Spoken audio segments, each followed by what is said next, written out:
level.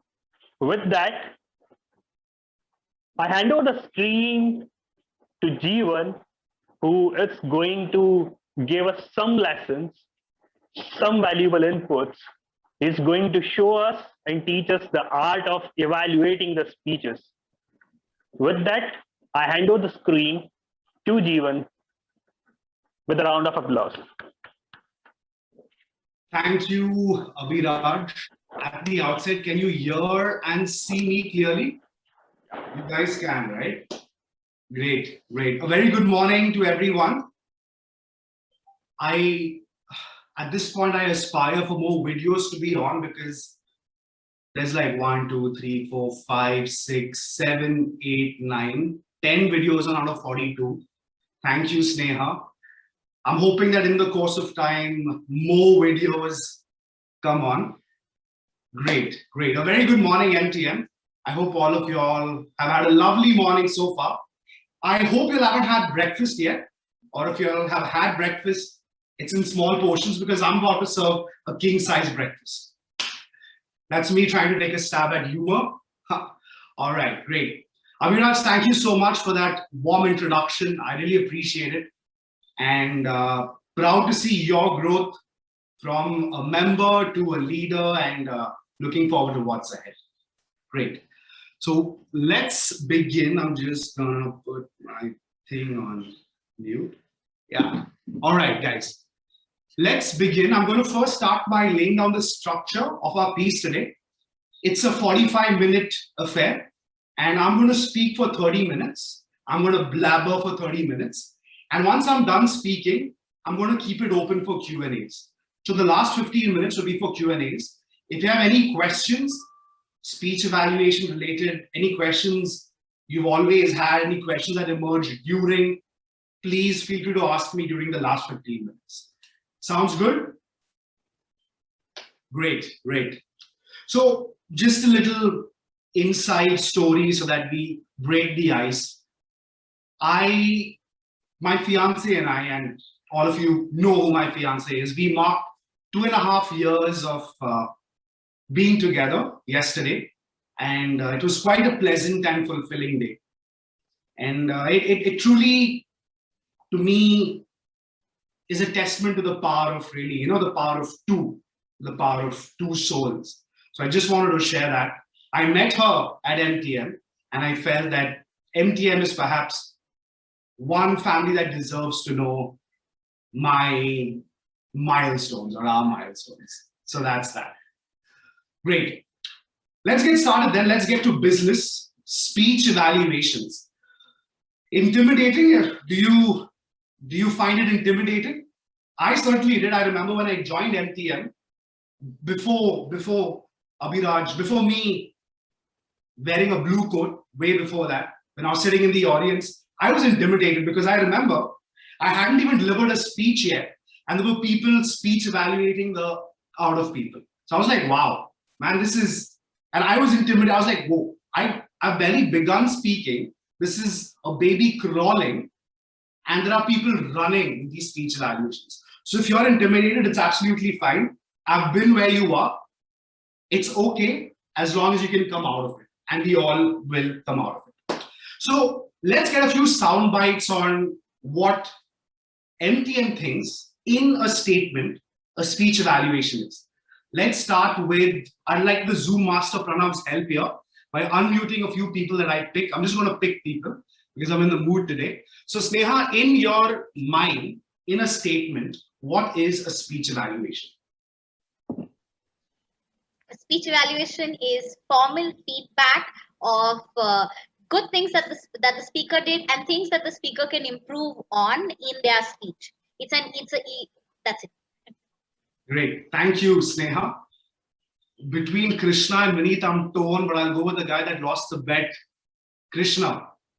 Krishna, if you could offer us your thoughts on what a speech evaluation is in a statement.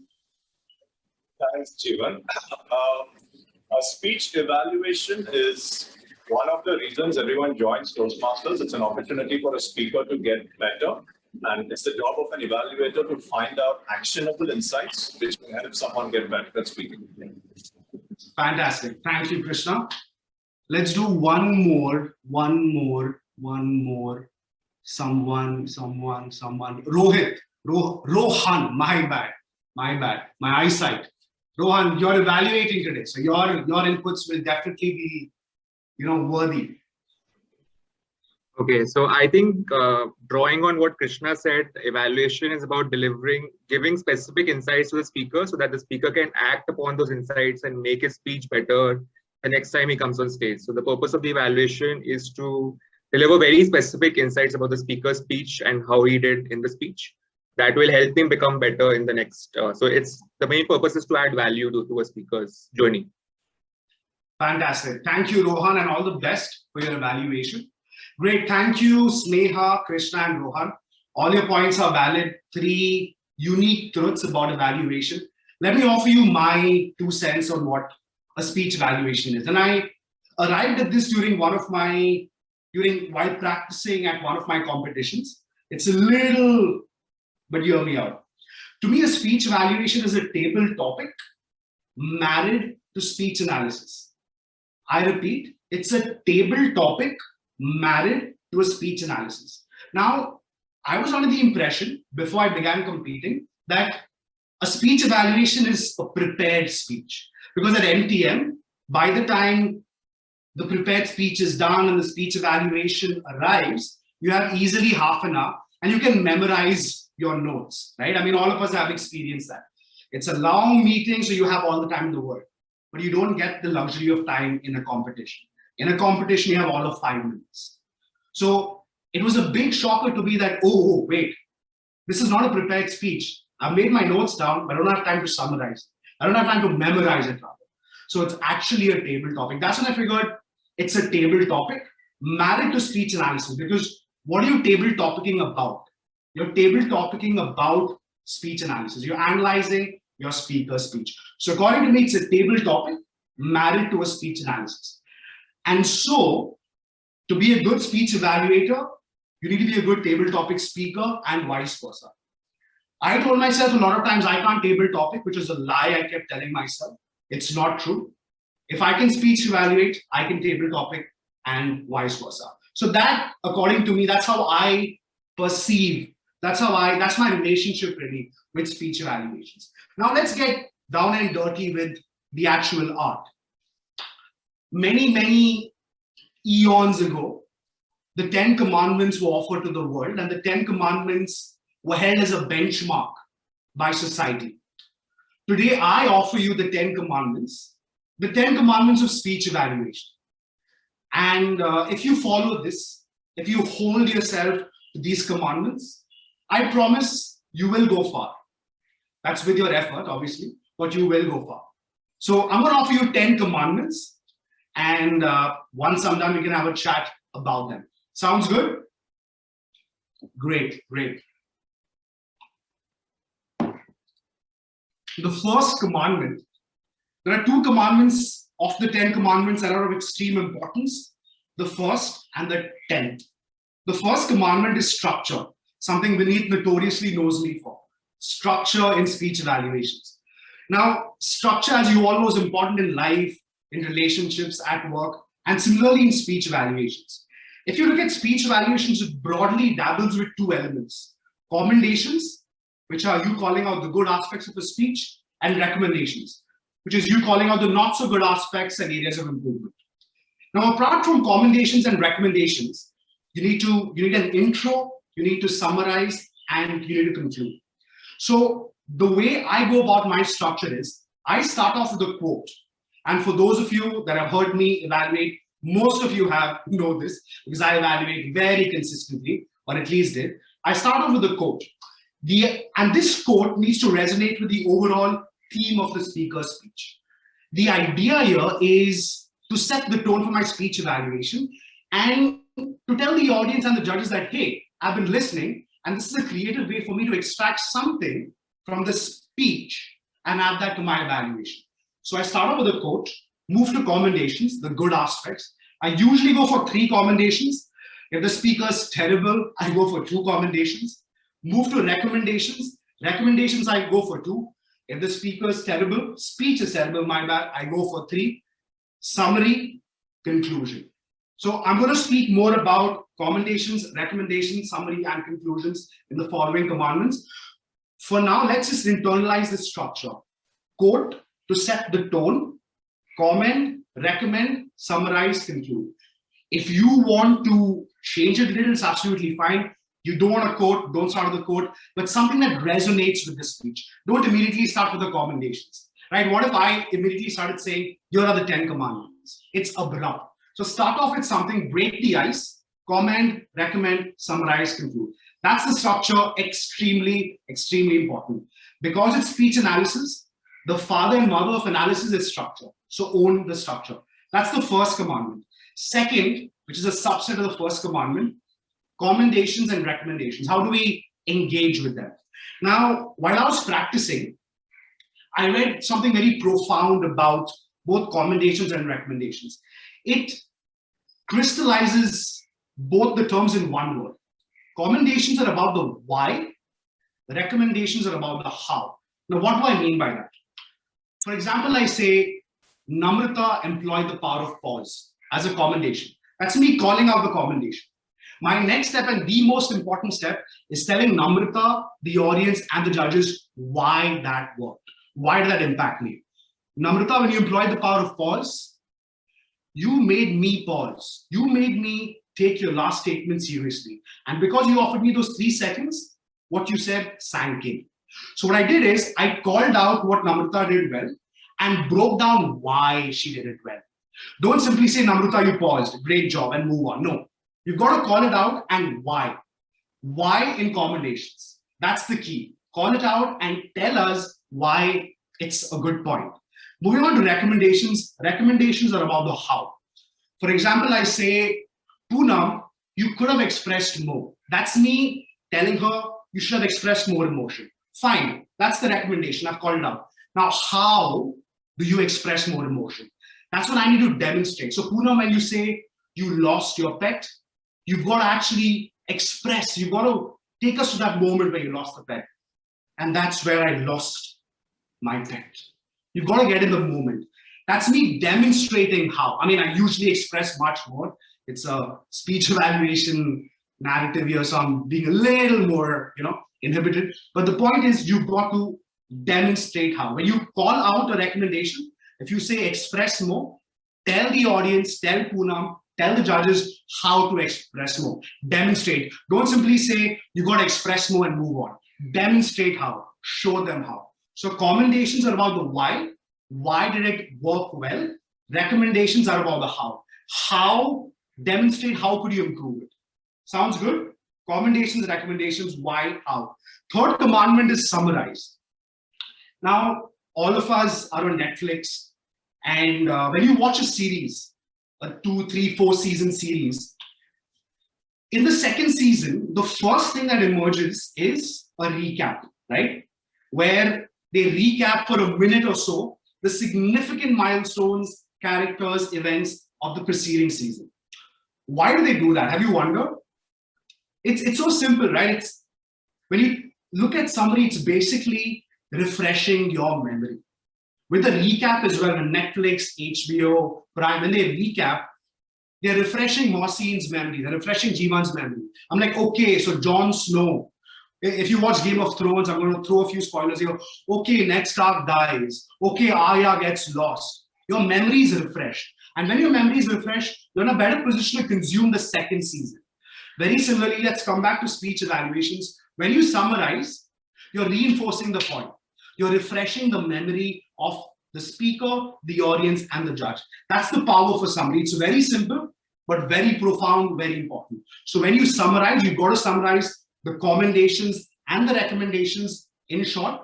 This way you reinforce the message and you score points on the judge's scorecard. So that's the third rather commandment, summarize. Moving on to the fourth, conclusion. Am I going too fast? I'm going to. All right. The fourth commandment is conclusion. This is the last piece of the speech evaluation. And this is really a tiny piece. It's perhaps one statement. My advice here is, before that, the conclusion is the equivalent of the cherry on the cake. It offers aesthetic value. And hence my advice here is, give the speaker a reputation to live up to. If you've heard me evaluate, I usually go for exaggerated statements. For example, Harry, the next time you're on stage, hopefully it's on a TEDx stage. It's a small statement, exaggerated, powerful. What I've done is, I've given Harry a reputation to live up to and really lifted his spirits, right? I've empowered him. I know it's an exaggeration, but why not? Maybe in 2-3 months' time, Harry's on a TEDx stage. The idea with the conclusion is to really hit it out of the park by empowering the speaker and lifting his or her spirits. That's the idea of a conclusion. It's the cherry on top of the cake. So whenever you conclude, endeavor to give the speaker a reputation to live up to. Lift their spirits. If Krishna's talking about cryptocurrency, I say, Krishna, the next time I see you on stage, hopefully it's at a tech conference in Bangalore, talking about crypto. Something like that. The idea, again, is to empower Krishna. It's okay if you exaggerate. It's absolutely fine. Who knows? The speaker may just go on to do that, right? That's the idea. So that's the fourth commandment, conclusion. Very important. It's the cherry on the cake. The fifth commandment, something that brings a smile to my face, is evaluating content over delivery. Now, there's a term in journalism called lazy journalism, where journalists are accused of really picking the low-hanging fruits and elaborating on it. When Donald Trump was president and all the large media houses in the US, the UK wrote puff pieces about Donald Trump, everyone called it lazy journalism. Why? Because it's obvious. We know how Donald Trump is, blah, blah, blah. It's lazy. No one bothers going beyond the obvious. Coming back to speech evaluations. Have you witnessed speech evaluators go, you know, Sneha, I love the smile on your face. You know, Abhiraj, I love the fact that you wore a coat today. You know, Krishna, I loved your body language today. To me, personally, it's lazy evaluations. It's easy picking. I mean, you're stating the obvious. I mean, I can see Abhiraj wearing a coat. I can see Sneha smiling. I can see Krishna engaging in body language, but it's easy. It's obvious. So you've got to give me something beyond the obvious. If you watched me speak the last week, Harsimran evaluated me.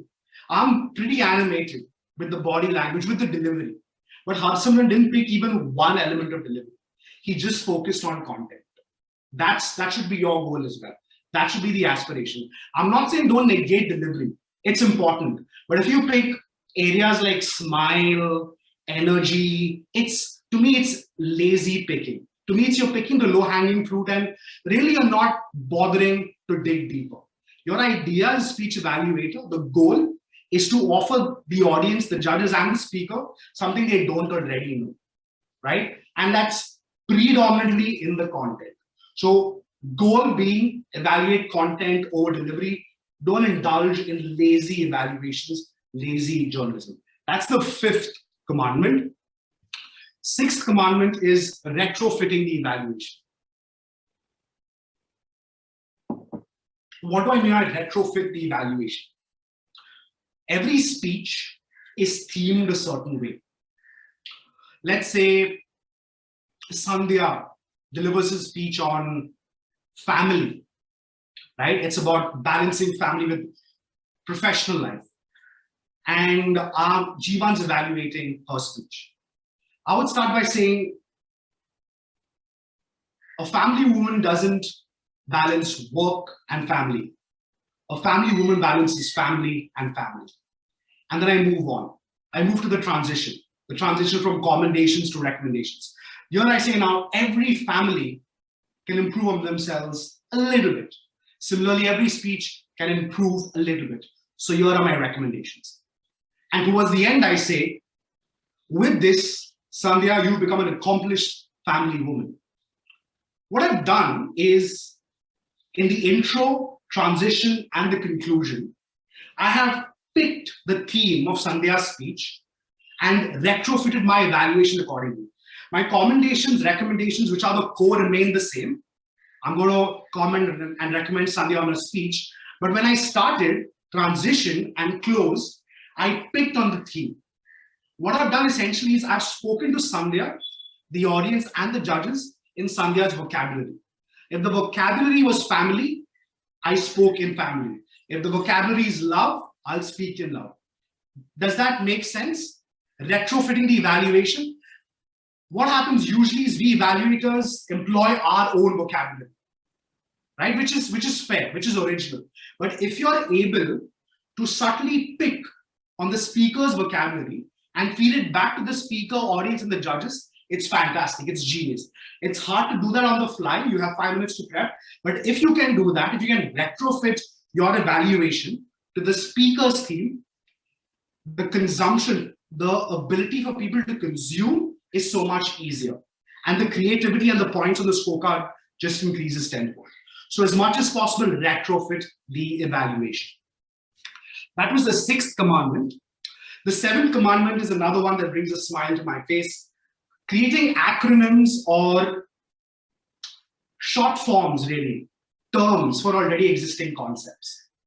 When I started my speech evaluation session, I said, historically, the 10 commandments are used as a benchmark. I'm going to offer you the 10 commandments. What did I do? I could have said easily, well, I should take my coat off, it's hot. I could have easily said that I'm going to offer you 10 tips or 10 takeaways or 10 pieces of advice. I could have said that, right? And you would have said, fine. But I said the 10 commandments. Now, even if you forget what the 10 commandments are tomorrow, and I'm sure you will, unless you've written it down, you'll at least remember that this guy spoke about the 10 commandments. Now, what the hell the 10 commandments are, I don't know. But yes, he spoke of the 10 commandments. What I've essentially done is I've repackaged or repositioned my message. Very similarly, let's come back to evaluations. You've got to christen or rename the commendations and recommendations such that your audience is able to remember it better. For example, I say, Sneha, you had what I call the KISS effect. Keep it simple, silly. You were short, sweet, to the point. You didn't beat around the bush. Thank you for offering us the KISS. Versus, Sneha, you were short, sweet, and to the point. The KISS effect versus being short, sweet, and to the point, which is more memorable, which is going to embed itself in your memory. The KISS effect, the 10 commandments. Your content is the same, all right? Don't get me wrong. The content is the same. You're going to speak equally under the KISS effect as under short and sweet. But when you say the KISS effect, when you say the 10 commandments, people are more likely to remember because it's creative. And in a competition, the likelihood is everyone's going to say Sneha short and sweet. So how can you package it differently? That's the idea. 10 commandments, the KISS effect. Create acronyms such that all of us can remember.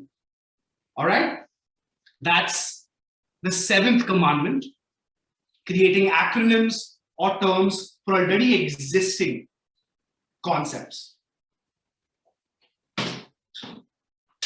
Just give me a bit. Before we move to the 8th, I'm going to hydrate myself. This is highly energy consuming. Or I just exert too much energy while talking. Great. Moving on to the 8th commandment. The 8th commandment is being empathetic, sensitive, motivational. Oftentimes while speech evaluating, we, like I mentioned earlier, we employ our own vocabulary, right? And also a lot of times our, let's say our speaking tendencies come in. Someone's a little condescending. Someone's a little too sweet. Someone's a little too harsh. Now, I implore you, when speech evaluating, to treat your speaker as your little brother or little sister. Because when you have someone little in your family, you're going to be empathetic, you're going to be sensitive, you're going to be motivational. For example, this is how I evaluate my younger brother. You know, Johnson, I love the fact that you scaled the chair, then the table, then the kitchen platform, and helped yourself with a box of chocolates. It was fantastic. It was a bold move. But you know, Johnson, after you helped yourself with the box of chocolates, you dropped them all down. And that made mom, dad, and me very sad. Perhaps, Johnson, the next time around, my little brother, ask me. Ask mom, ask dad. He'll be willing to help. Right? That's me talking to a younger, version, a younger brother, a younger sibling. And that's exactly the tone you got to employ while talking to the speech evaluator. It can't be condescending. It can't be rude. You've got to be empathetic. You've got to put yourself in their shoes. Empathetic, sensitive, motivation.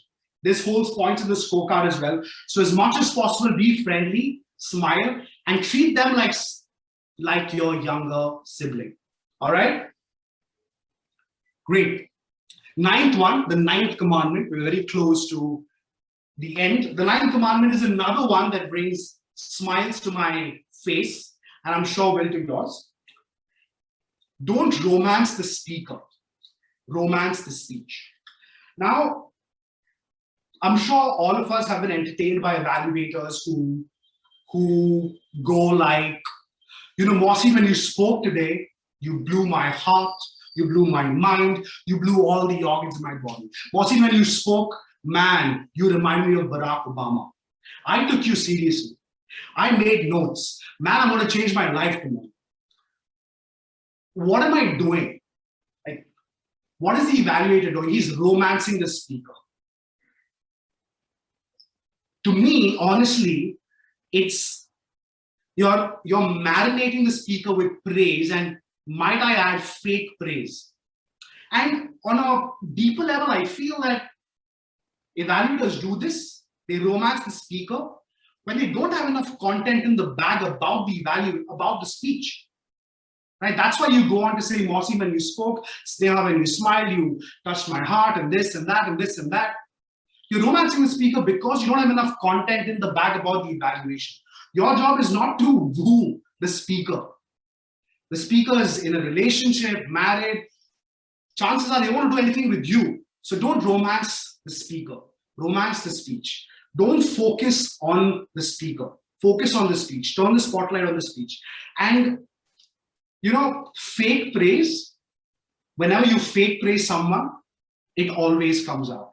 People will be able to see it. I can see it every time someone fake praises me, whether in a speech evaluation or in life. When someone panders to you, the word here is patronize. When someone patronizes you, no one likes it because you feel mocked. So don't romance the speaker, don't patronize the speaker, romance the speech. That's the idea. Last commandment, last but not least, and like I said, the first and the 10th commandment are the most important.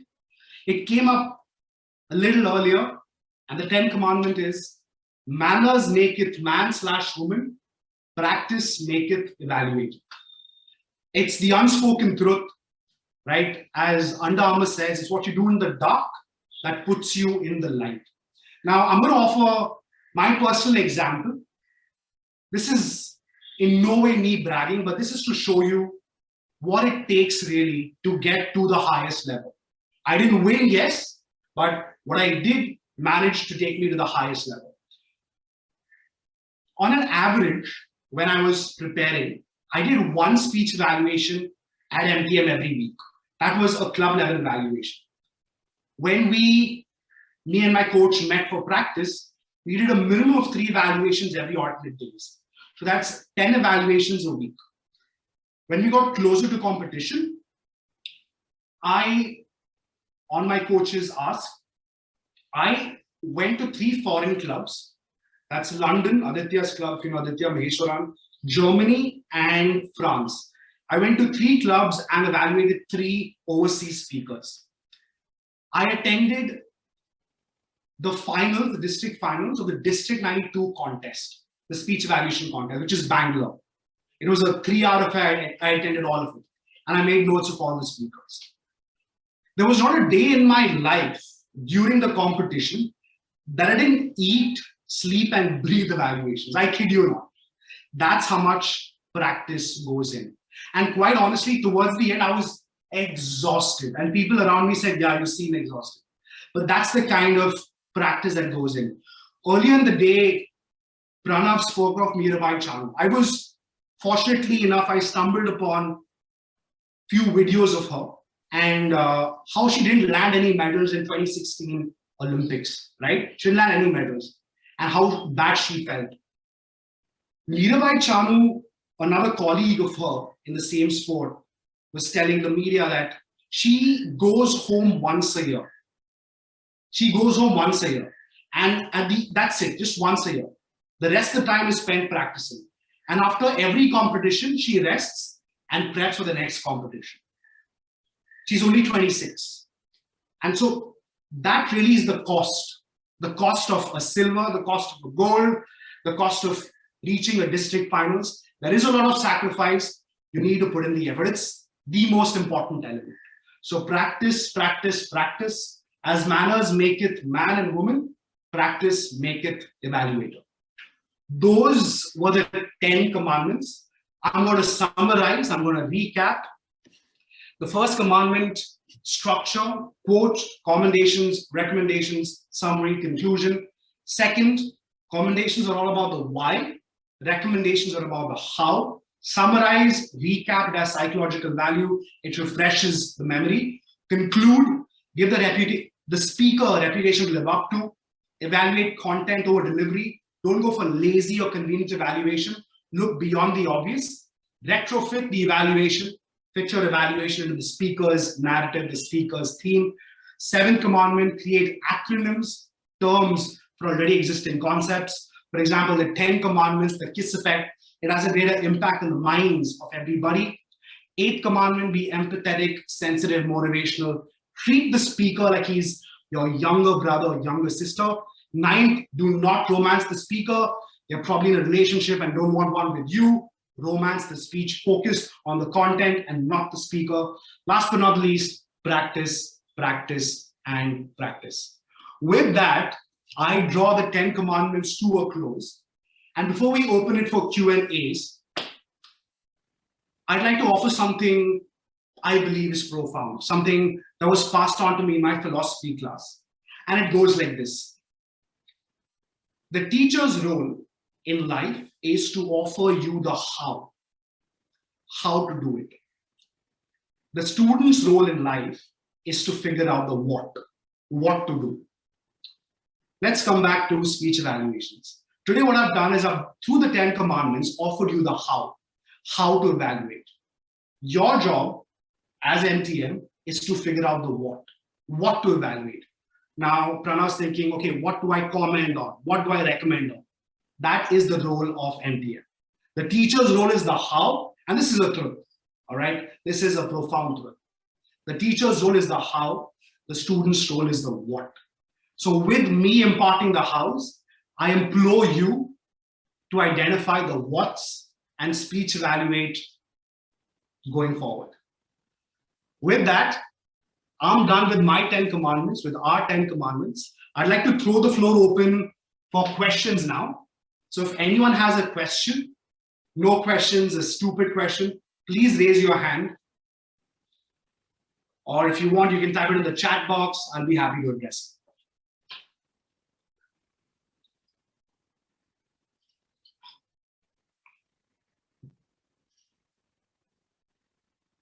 Okay, so Pathikrit, yeah, there's one in the chat box, but after Pathikrit's question. Pathikrit, go ahead. We need to unmute Pathikrit. Yeah, I'm unmuted. Am I audible, Jeevan? Yes, I can hear you. Perfect. Yeah, so I just had one question, but first of all, thanks for those commandments, man. And obviously, I can see Krishna is taking notes. I was also taking notes, and all this will be it's very useful. Some of these points actually I know we have discussed before also, like especially romancing the speech, not the speaker. I think that's very relevant that everyone should be aware of. But I had a question on the part where you mentioned that in the content, don't give the obvious. Now, it obviously helps in a club meeting because we know each other. We know what are the strong points of the speakers. I know that Krishna's strongest point is his body language. It's Neha's, it's a radiant smile. So I'll obviously avoid those points in my evaluation. In a competition, obviously, it's a new guy that you will not know at all. And it's basically you might be hearing him or her for the first time. So how do you really understand and figure out what are the obvious points and what are the not so obvious points and which ones do you want to figure out? Because if you ask me, usually I have at least 3 or 4 commendations in my mind, but then shortlisting and filtering which ones to give is basically a bit of a challenge. Sure, Pathikrit, fair question. I had that question as well. And I remember every time I gave an obvious commendation or an obvious recommendation, my coach would give me the proverbial smack on the head. Like, I can see it. So again, I go back to Harsimran's evaluation because it was such a rich evaluation from a content perspective. Harsimran, if you looked at my speech had a lot of the cliche elements like structure. I had the foundational phrase. I kept repeating the quote again and again and again, but he didn't pick on the obvious. He picked on something even I myself was quite dazzled about. He picked, if you heard my speech last week, it was about mentorship and how I didn't find a mentor early on and found one later on. And I tried to confide in my friends, but that wasn't mentorship.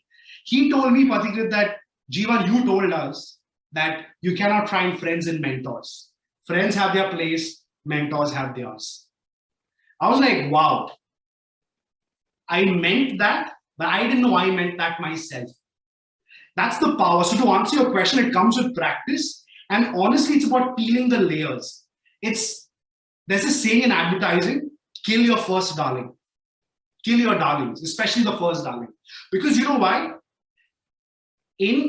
At any speech contest, 9 out of 10 times, if there are 8 evaluators, 6 to 7 evaluators are going to touch on the same commendations and same recommendations. So if you don't kill the first darling, and in advancing contests, the second and third darling, your commendations and recommendations are going to be same with Krishna, with Jeevan, with Sneha, with Aishwarya. It's going to be the same. And then it'll be hard for the judges to scrutinize, to mark you.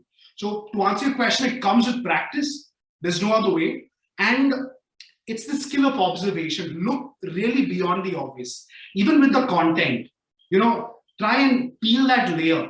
Like with what Harsimran did last week. He peeled through the layers. It's about building that ability, that knack of peeling through the first, second, and third layers and getting to the heart of the subject. Because once you're there, once you're at the heart, no one can beat you, right? You've got the heart. So that would be my answer. Really practice, practice, practice. And when you practice, don't give the obvious. Like just push yourself to give something that's out of the box, that's at the heart of the speaker's speech. I hope that answers your question. Great. We had Puneet. Okay, with how do you manage your mindset before the contest? With regards to mental preparation, I have this big challenge of temperament at division and failing miserably. How do you mentally prepare for such a big stage? Again, Puneet, do we have you on? Can you identify yourself? Or you would like to remain incognito? Okay, I'm assuming he'd like to remain incognito. I see him. I see you, Puneet. Hey. Yes. Yes. Yeah. So good. You've contested, and so you're aware of the pressure and all that jazz. It's true. And I remember at my finals, those 5 minutes felt like hell. Like I was like, and to me, what I realized in hindsight now, Puneet, was I sized the competition up. I sized the semi-finals and the finals up. It's the equivalent of getting to the final stage and really, it's the equivalent of a deer getting caught in the headlights. The Olympics 2020 lights are too bright for you. The answer in hindsight to me and hopefully for you is really shut all the noise, shut the lights. Your only focus, you've got to, I said this in my previous speech, I keep saying that you've got to get in the zone. And everything else, literally everything else in that moment needs to be immaterial. You've got to be like the Buddha, just focusing on your evaluation. It takes time, especially for me. I was a first-time contestant at such an advanced level. It shakes you, right? Like the stage is huge, the stakes are high. You practice for a goddamn year, and if you lose, you're like, damn. So it shakes you. But I think you should be shaken once in a while in life, because once you're shaken, you're not intimidated by the lights. So really fail fast, fail cheap, move on. What really helps me to cut out the noise is music. I listen to music before the competition. I don't talk too much to people. Vineet would attest. When I'm evaluating, I don't talk to people, I'm talking to myself. And people will respect that. So just cut out the noise. There's going to be a lot of noise. A lot of people saying, Puneet, you're going to be first. Puneet, you're the district champion. A lot of people saying that. Say fine, listen to music and move on. That's the thing. You've got to be with yourself. You've got to be in that moment. Yeah. Krishna and Vineet. Krishna. He wants a question. I'm just named after him today. No, that's only me. Jeevan, first of all, awesome, and I'll say more during my general evaluation stuff. So when you're saying about create content over delivery as well as empathetic motivation, what is the feedback that you want to give a speaker is fairly obvious. For example, it's a fresh speaker. You're seeing that they need some help with their body language. You're seeing that they need some help with structuring their speech better. The most basic feedback ever. Should we focus on just giving that basic feedback and let it go there? Or should we try to go deeper and go into that content and deep dive as much as we can? Okay, so if I've understood your question right, Krishna, this is about a first-time speaker, right? When you're evaluating a first-time speaker. Depends on the speaker, yeah. Okay, if it's a first time, obviously whatever I said applies majorly for when you advance, and yeah, first time speakers as well. But I'll say we can exempt first time speakers because you don't want to confuse them. For someone that's delivering his or her icebreaker, if you give them advanced recommendations, get profound, they'll get confused. So this is for more advanced competitions. You can keep it to the point with speakers that are who've just joined the fold, keep it to the point, but you can challenge them in recommendations. Like you said, if someone's body language isn't right, I'm not saying in any way discount delivery. But if it's obvious, don't state it, at least at a competition, because someone else is going to state it. And how do I then score you? It becomes hard for the judges. So at a competition level, you can, let's say, peel the third layer. At a club level, just peel the first layer. Go beyond the first obvious layer. That's all I'll say. Mohsin. Hey Jeevan, thanks for the session. It was wonderful. So I have a more elementary question other than the 10 commandments. The question that I have is, how do you keep track of time? Because a lot of times we'll have like 4 to 5 commendations and 3 and 4 recommendations. So which ones to pick, which ones to leave out, and how to fit all of that within the given time frame? Okay. Again, at the risk of sounding like a broken record player, it's practice, practice, practice. I remember being told that you've got to get done with your you've got to start summarizing when you hit red. I honestly never focused on the cards ever. Because I've been practicing so much, it's just in my head. Perhaps there's a way. At green, you move to recommendations. At red, you start summarizing. That's the norm. That's the guidebook. That's the Bible. I don't follow that because I'm too entrenched in the evaluation already. I'm not focused on the cards. When it hits red, I know, okay, I've got to stop talking very soon. So my suggestion really is, and the reason I'm suggesting not to focus on the cards and focus on the evaluation is, when you tend to focus on the cards, your mind, you're evaluating, that's one loop in your head, and the second loop is towards the cards. And when you see green, you're forced. There's a trigger that says stop, right? It's the equivalent of flip in table topics, and you're losing your trail of thought. So as much as possible, my suggestion is keep an eye on the card, but keep an eye only for the red. And as you practice, try and finish your evaluation inside of 3 minutes, 30 seconds. 3 minutes is okay. If you're at 3:20, 3:25 is fine as well. Inside of 3:30. You practice long enough, well enough, you will be inside of. I'm never overtime. And I'm never focused on the cards. Maybe once or twice, that's the only time. But that's because I'm in the zone, I'm practicing. You have it in your head. You're only going to speak for that long. So that's my suggestion, but keep an eye for the red. Because once you see red, that's the sign that, hey, because you don't want to overtime. When you see red, you've got to stop talking. So wherever you are, conclude, summarize, finish. That will be my suggestion. I have, yes, Vineet. Yes, it's my turn. So I just want a very simple question. Can you hear me clearly? Yes, Vineet, loud and clear. A very simple question. When you're in a contest, does the order of you being placed matter? Because if you're first, then you get the advantage of getting all your points out.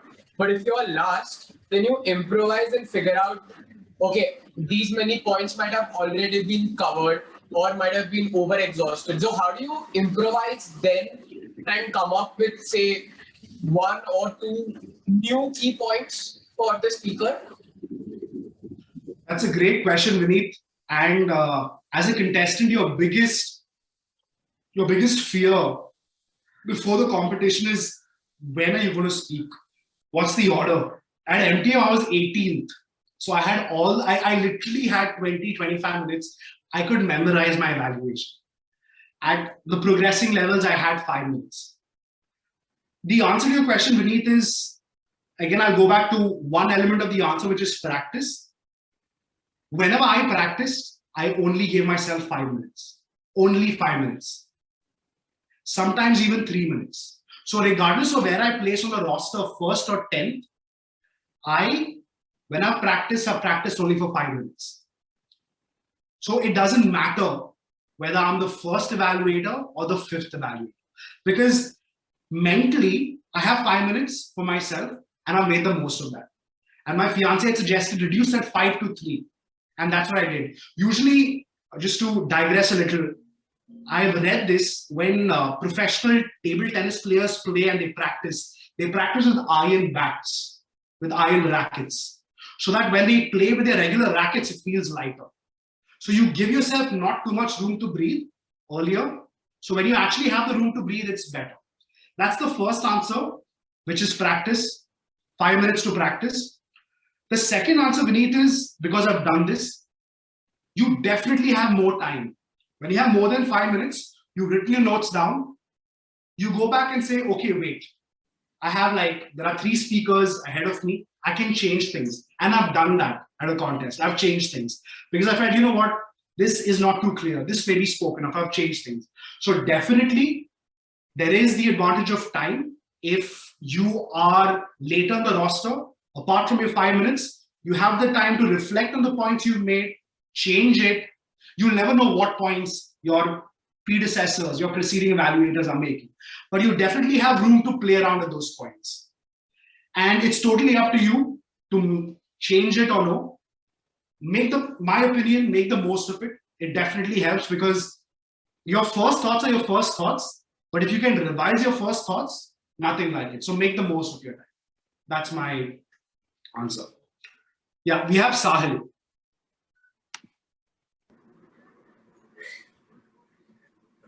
Mr. Fernandes, I wanted so far great masterclass, ascribed a lot.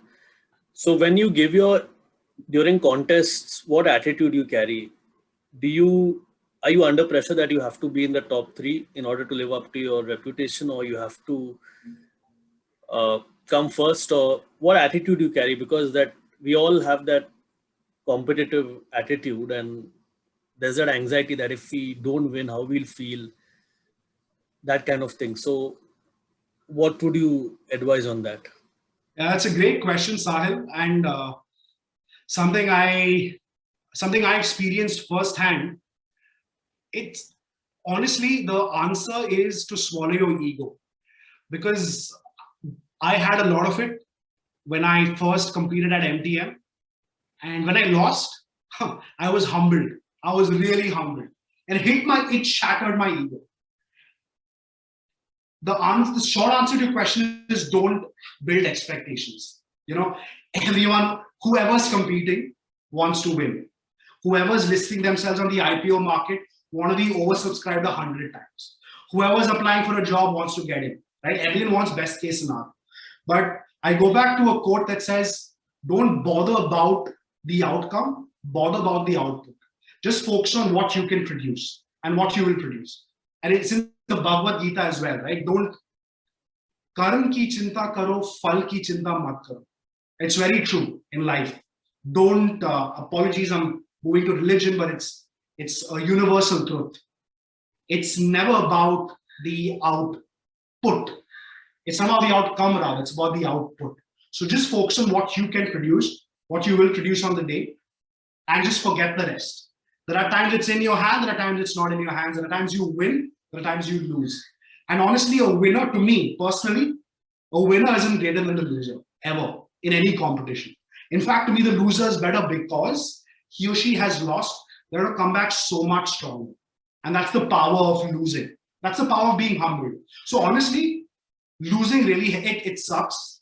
It hurts. It breaks you, but it's good. Because once it breaks you, you can't be broken again, right? So what doesn't kill you makes you stronger. So you can keep moving forward. So yeah, that's what I'd say. I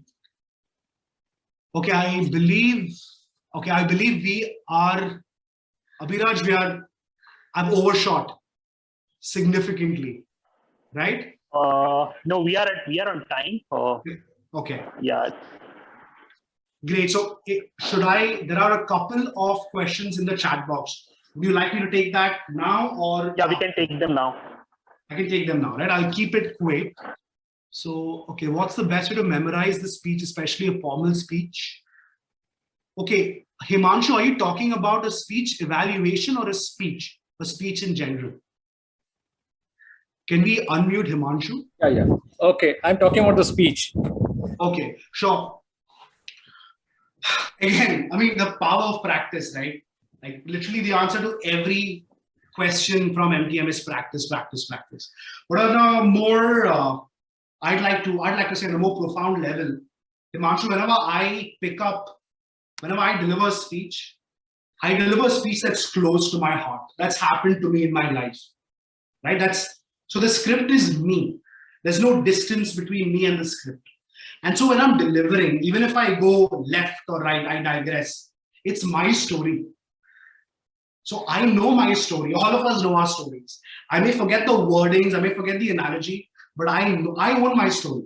It's my story. So I can't forget it. If it's your story, you'll never forget it. So my suggestion is always speak of your story. Don't speak of Jeff Bezos, Mukesh Ambani, and whoever. Speak of your story. You may forget their story, but you'll never forget your story. That's something I follow. And coupled with that, practice, practice, practice, because if you practice well enough, then you'll never forget. And if you do forget, it's your story, you'll come back on. Yeah, great. There's another, what's the best? Patikrit, going first also has its stress. You have very little time. Okay, that's more of a response. How do you train yourself from not being distracted and yet remain focused on the content while delivering a speech? So Asan, it's about being in the moment, really. As I spoke to Puneet earlier, it's really about cutting out every other noise that's out there. It's just you and the speech evaluation. It's this intimate moment. Think of it like date night. You don't want a phone call. You don't want anyone disturbing. You don't want someone ringing the bell. You just want your alone time with your date. So you and your speech evaluation, it's date night. Everyone else can take a backseat. That will be my response to that. And that's about it. So that was the last question. I believe there are no more questions. Great. Thank you so much, MTM. Thank you very much. I'm very encouraged by the responses. It's especially in a virtual setup when you're simply speaking. Of course, the number of videos that were on were encouraging and gave me a sign, but the number of questions that came in are encouraging. It told me that, yeah, I did a decent job. So thank you for being wonderful. A special shout out to people that had their videos on throughout. I'd like to call all of you out. Mohsin, Pranav, Krishna, and Vineet, Siddesh, Pratyush, Abhiraj, Namrata, Komal, Poonam, Sahil, Ishita, Sudeep, Harry, and Aishwarya. For anyone speaking, especially this long, and Abhiraj, videos being on mean everything, right? It's like, again, going on a virtual date with the video off. I mean, I'm like, man, how do I know if I'm doing well or no? So thank you for having your videos on. I really appreciate it. And without any further ado, I'd like to hand it back to the man in the blue coat, Aviraj.